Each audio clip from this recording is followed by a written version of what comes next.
Well, it's finally happened. Nintendo is stepping into the courtroom with really, I guess, what you could view as the final boss, the biggest challenge ever, and that's the US government. I know I saw this pop up online, and for a brief moment I went, "Oh, is it are they really about to go down this road?" But then I took a look at what it's over, and to be honest, it's kind of just the norm right this second, with a bunch of companies currently suing the US government. And yes, it's tariff related, but I do have a pretty big question to ask, actually, as somebody, myself, and many of you watching who really paid the tariffs. What does that actually mean for us? Well, let's go over that here today. So if you guys enjoy the video, hit the like button and subscribe if you're new. So first off, this is the article that popped up and everyone was just like throwing around and sending me.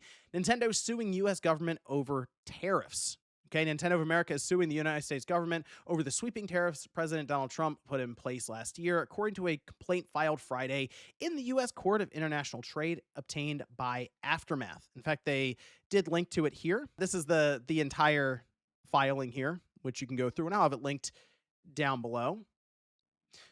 But if we take a look a bit further here, the Supreme Court struck down the tariffs on February 20th, but Trump vowed to impose new 15% tariffs on many global imports under Section 122 of the Trade Act of 1974. And of course, 24 states are already suing over these new tariffs. And a lot of that has to do with that ruling that took place, with more than even 1,000 companies already having sued the US government for what they say is the illegal implementation of these tariffs. Now, we went over this several times because it did have to do with the video game pricing. Remember earlier, or last year, really, at this point, but especially leading up to the release of the Switch 2, and we're talking about for the PS5 and the Xbox Series, and just accessories.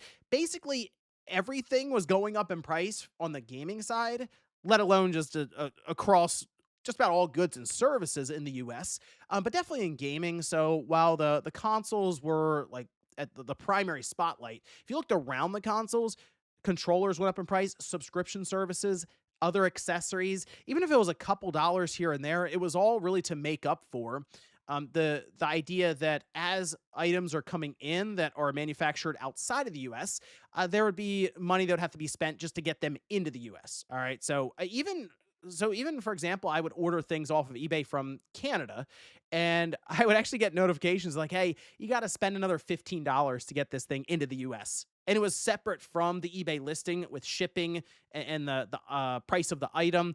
And it was always this little thing that came up. I'm like, all right, I'll remember that one. Just going to add that one there. Okay, just got a little tick there for each one, and it happened multiple times. So it was something that I just kind of kept on my mind as we went through the year.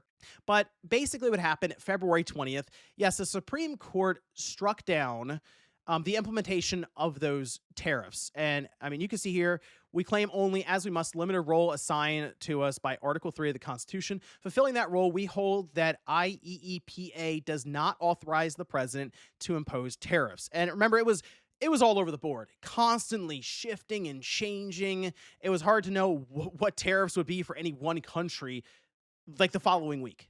So it was very difficult to follow along with, let alone for companies who are trying to plan out 6 to 12 months worth of manufacturing and shipping and imports, as they went along for some of these different consoles or accessories. Well, because this decision was made, the US government is facing I think I feel like it's more than 1,500, definitely more than 1,000 cases against them from multiple different companies. So here's several companies here, which includes like obviously if you're FedEx and UPS, those are some of the biggest ones right now that are filing against the US. I mean, think about shipping internationally and all this stuff and the amount of money that they were collecting at that time.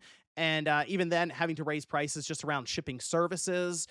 And then they hand the money over to the US government, which it wasn't a little bit of money either. So, for example, this is over on taxfoundation.org. In calendar year 2025, customs duties raised $264 billion for the federal government compared to $79 billion in calendar year 2024. It's pretty funny down here. They mentioned that because the tariffs were ruled as illegal the way that they were implemented, the difference should be refunded. But here's the thing, right? Because of the way that it was ruled by the Supreme Court, they never approached any way that this stuff would be refunded. So that's why so many of these cases are currently being filed with Nintendo as well.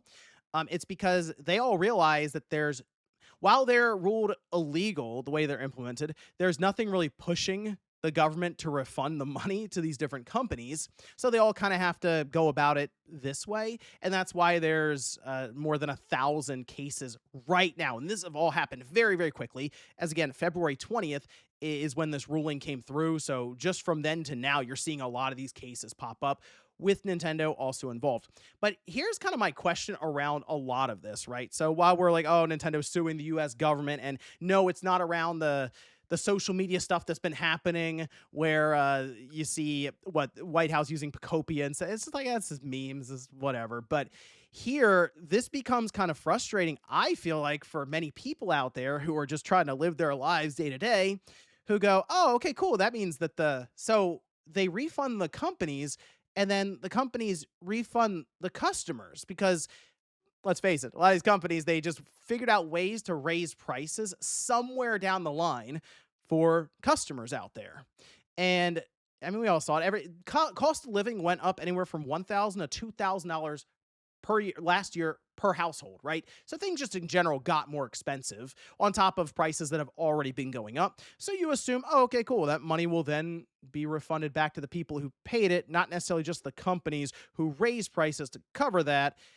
This just seems like a pretty significant amount of revenue that these companies are being handed. So to me, that's the biggest hang up. It doesn't actually, you're not actually refunding the money. Refunding the money would be getting it to just the everyday people who paid these tariffs technically with the differences on top of these goods and services.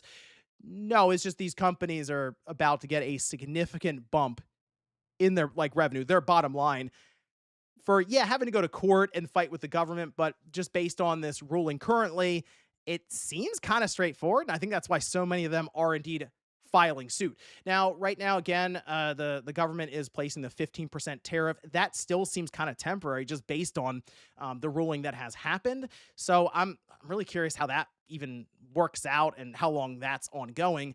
But man, I know it's frustrating to me. It has to be frustrating to most of the people I assume watching this video as well. And I know a lot of this comes back to political parties fighting and stuff, especially just regular people trying to be part of the team on either side. But can we just step back and look at this and realize this becomes much more about corporate America laughing all the way to the bank while regular people are just kind of left holding the bag. And then on top of that, it does feel like a lot of these higher prices have been more and more normalized as we've gone along. So the question naturally becomes, well, if the tariffs go down and it's not necessarily as expensive for these items to come into the US or even be manufactured then as they were last year, will we finally see prices go down for, let's just say, our consoles? Will the Switch 2 go from 450 to 400 and 500 to 450? Will the PS5 go back down to its launch price?